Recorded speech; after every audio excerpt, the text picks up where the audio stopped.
Hello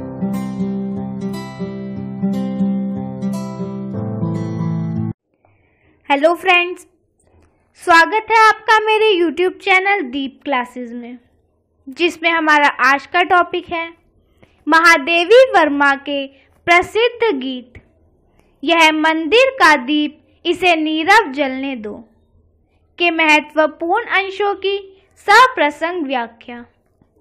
हमारा आज का टॉपिक स्टार्ट करने से पहले अगर आप हमारे चैनल पर नए हैं या आपने अभी तक हमारे चैनल को सब्सक्राइब नहीं किया है तो इसे सब्सक्राइब कर लें, जिससे हमारे आने वाले वीडियो के सभी नोटिफिकेशंस आप तक पहुंच सकें।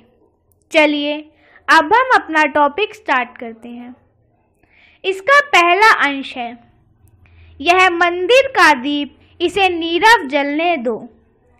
रजत शंख, घड़ियाल स्वर्ण, वंशी वीणा स्वर, गे आरती वेला को शत शत लय से भर। जब था कल कंठों का मेला, विहन से उपल तिमिर था खेला।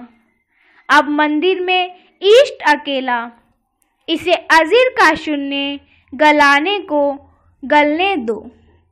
यदि बात की जाए इस अंश के प्रसंग की तो यह पंक्तियां महादेवी वर्मा के प्रसिद्ध गीत यह मंदिर का दीप इसे नीरव जलने दो से ली गई हैं। साधक की एकांत साधनारत आत्मा या प्राणों की तुलना मंदिर के दीपक से करती हुई कवित्री एकाग्र चित्त से निरंतर साधना करते रहने की बात कहती है और विश्वास प्रकट करती है कि इस साधना से मन का कालुष्य उसी तरह मिट जाएगा जैसे दीपक के प्रकाश से मंदिर के आंगन का अंधकार नष्ट हो जाता है। इसकी व्याख्या देखते हैं। आरती के समय मंदिर में चांदी के बने शंख, घड़ियाल तथा सोने की बनी वीणा के स्वर बजते हैं। अनेक साधक, पुजारी और भक्त मंदिर की मूर्ति के सम्मुख खड़े होकर भजन गाते हैं। दीपकों के प्रकाश से मंदिर का कोना कोना जगमगा उठता है। अंधकार तथा प्रकाश की आंख मिचोली के कारण मंदिर के प्रांगण की छवि बड़ी मोहक हो उठी है। मंदिर का संपूर्ण परिवेश संगीतमय हो उठता है, परंतु आरती समाप्त होने पर मंदिर सूना हो जाता है। भक्तगण अपने अपने घरों को चले जाते हैं क्योंकि दीपक बुझने लगते हैं। मंदिर में इष्ट देवता की मूर्ति के सम्मुख केवल एक दीपक जलता रहता है। वही अंधकार को मिटाने का प्रयास करता है। सच्चे साधक की स्थिति भी ऐसी ही है। उसके जीवन में भी एक क्षण ऐसा आता है जब उसके मन में राजसी वृत्तियों की भक्ति होती है। वह बाह्य आडंबर द्वारा अपने इष्ट देवता को रिझाता है, पर शीघ्र ही सद्विचार विवेक ज्ञान होने पर वह बाह्य आडंबर को त्याग कर राजसी वृत्तियों का दमन करके एकांत साधना में लीन हो जाता है। निष्काम भाव से पूर्णतः समर्पित होकर साधना करता है।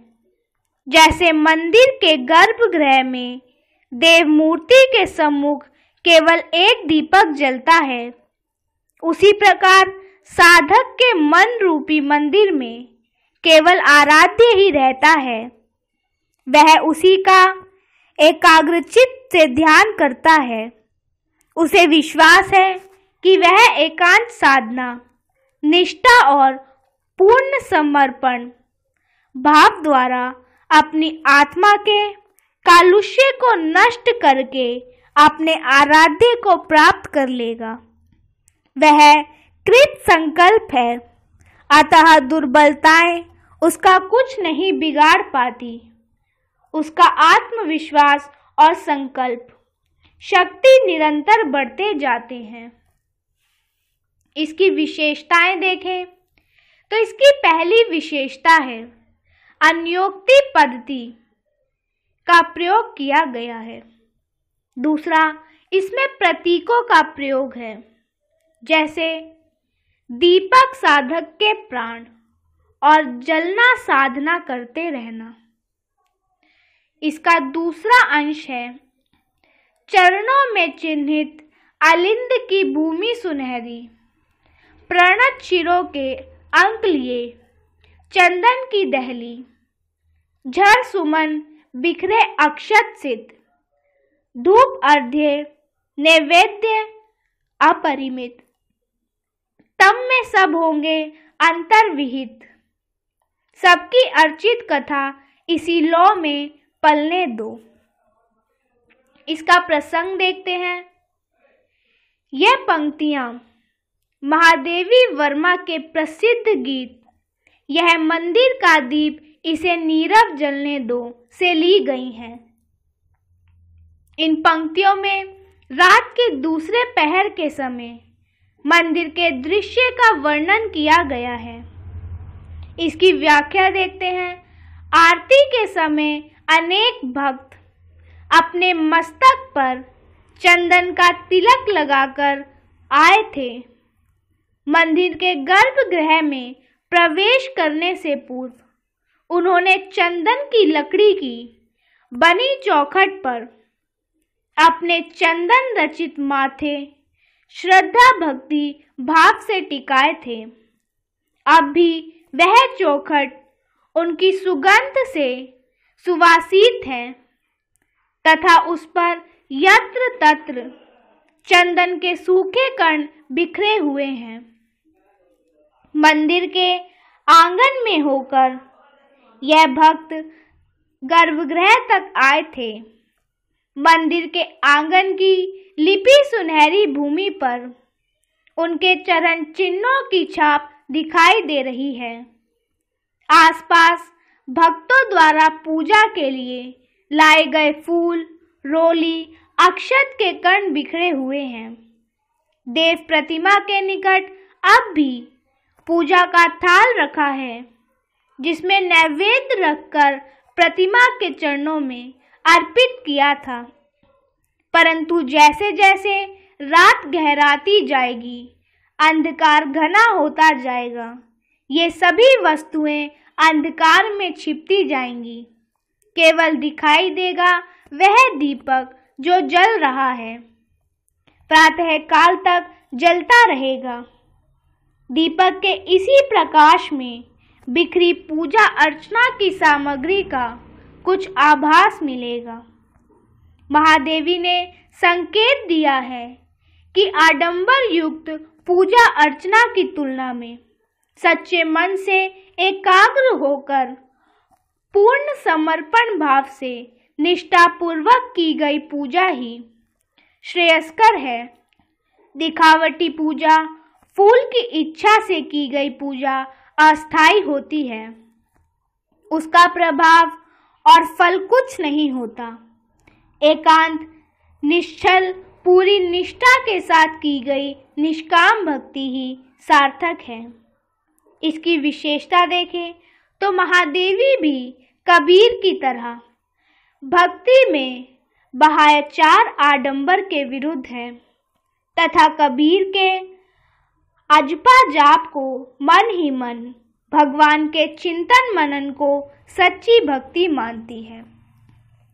इसका तीसरा अंश है पलके मन के फेर पुजारी विश्व सो गया, प्रतिध्वनि का इतिहास प्रस्तरों बीच खो गया।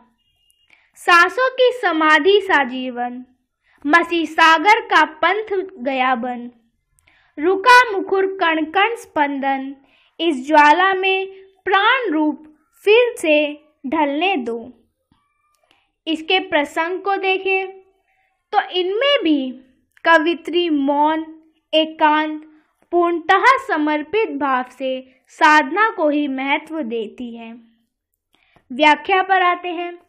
जैसे जैसे रात गहराती है, समय बीतता जाता है, वैसे वैसे भाला के मन के फेरते जाप करते करते पुजारी को तंद्रा घेरती जाती है और अंततः वह सो जाता है।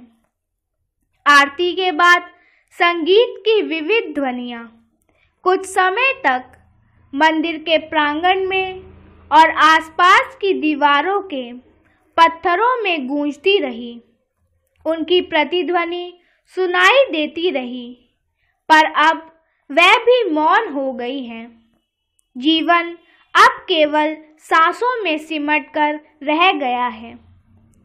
सब प्राणी निद्रा के वशीभूत होकर अचल पड़े हैं। उनकी सांसों को देखकर ही लगता है कि जीवन है। चारों ओर घना अंधकार छा गया है। लगता है सर्वत्र अंधकार का सागर ही उमड़कर फैल गया हो। दिन के समय मंदिर के कण कण में स्पंदन था, चहल पहल थी, सब क्रिय थे, परंतु अब सब शांत है, सर्वत्र मौन है, खामोशी है। जीवन के सभी चिन्ह लुप्त हो गए हैं। अब यदि कहीं कोई जीवंत है तो वह है मंदिर के गर्भगृह में देवता की प्रतिमा के सम्मुख मंद मंद जलता हुआ दीपक और उसका कोमल प्रकाश। इन पंक्तियों का गुणार्थ यह है कि जब साधक के संपूर्ण लौकिक भाव, इच्छाएं, कामनाएं, चंचलता शमित हो जाते हैं, वह समाधिस्थ हो जाता है, परमात्मा के ध्यान में खो जाता है, विरह की वेदना में तपता है, तभी भवसागर को पार कर अपना लक्ष्य प्राप्त करता है। विरह की ज्वाला में जलकर ही प्राण पावन होते हैं, नई शक्ति पाते हैं, भक्त का कायाकल्प हो जाता है। इसकी विशेषताएं देखें तो इसकी पहली विशेषता है रूपक तथा उपमा अलंकार का प्रयोग किया गया है। दूसरा, कबीर ने भी माला जपने को निरर्थक माना है। इसका चौथा अंश है झंझा है दिग्भ्रांत रात की मूर्छा गहरी। आज पुजारी बने ज्योति का यह लघु प्रहरी। जब तक लौटे दिन की हलचल, तब तक यह जागेगा प्रतिपल।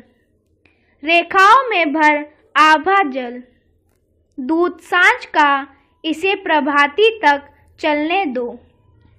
यदि बात की जाए इस अंश के प्रसंग की, तो दीपशिखा नामक काव्य संग्रह से उद्यत महादेवी के प्रसिद्ध गीत की इन पंक्तियों ने कवित्री उन बाधाओं का उल्लेख करती है जो साधक को साधना मार्ग पर झेलनी पड़ती है और जिनको पार कर ही साधक साध्य को प्राप्त कर पाता है। उन्हें विश्वास है कि पूर्णतः समर्पित साधक इन विघ्न बाधाओं को पार कर अंततः अपना अभीष्ट प्राप्त कर लेता है। इसकी व्याख्या देखते हैं। एक और रात का अंधकार है और दूसरी ओर भयंकर तूफान आ गया है। रात की निस्तब्धता में इस बवंडर की गति और उसकी भयंकर गुर्राहट सभी को भयभीत कर रही है। तूफान ऐसे चल रहा है जैसे मार्ग भटक गया हो। वह एक दिशा में नहीं चल रहा, कभी किसी दिशा में तो कभी किसी दिशा में चल रहा है। अतः दिग दिगंत कांप रहे हैं। रात का समय होने के कारण सब गहरी नींद में मूर्छित से हो रहे हैं। पुजारी भी निद्रामग्न हैं। पूजा करने वाला भी सो गया है, अतः पूजा कौन करे। इस स्थिति में केवल गर्भगृह में एक अकेला दीप जल रहा है। वही पुजारी का कार्यभार संभाल रहा है और अपना दायित्व समझकर दृढ़ संकल्प के साथ जल रहा है कि जब तक तूफान नहीं थमता, रात का अंधकार नहीं छटता, सूर्य की प्रथम किरण उदय नहीं होती, तब तक वह स्वयं जलकर देव प्रतिमा की रक्षा करेगा, आराधना करेगा और अंधकार को मिटाता रहेगा। यह दीपक जो संध्या की आरती के समय तक जलाया गया था, प्रातः काल की आरती के समय तक जलता रहेगा और अंधकार को मिटाता रहेगा। संध्या की आरती तथा प्रातः काल की आरती के बीच आराधना अर्चना पूजा का कोई विधान नहीं होता, केवल दीपक जलता रहता है। इसी प्रकार साधक के साधना आरंभ करने से लेकर साधना के सफल होने तक, साध्य की प्राप्ति तक साधनारत प्राणों की ही साधना करनी पड़ती है। उसे ही विरह की अग्नि में जलना पड़ता है। इसकी विशेषताएं देखें तो इसकी पहली विशेषता है, प्रथम पंक्ति में मानवीकरण अलंकार है। दूसरा, अन्य पंक्तियों की तरह ही यहाँ भी संगीत माधुरी तथा कला सौष्ठव है। तीसरा, समासोक्ति का प्रयोग किया गया है। इसी के साथ हमारा आज का टॉपिक यहीं खत्म होता है, जिसमें हमने जाना महादेवी के प्रसिद्ध गीत यह मंदिर का दीप इसे नीरव जलने दो के महत्वपूर्ण अंशों की सप्रसंग व्याख्या के बारे में। अगर हमारा आज का वीडियो आपको पसंद आया हो तो वीडियो को लाइक एंड शेयर करें और हमारे आने वाले सभी वीडियो के नोटिफिकेशंस के लिए हमारे चैनल को सब्सक्राइब करें। Thank you for watching.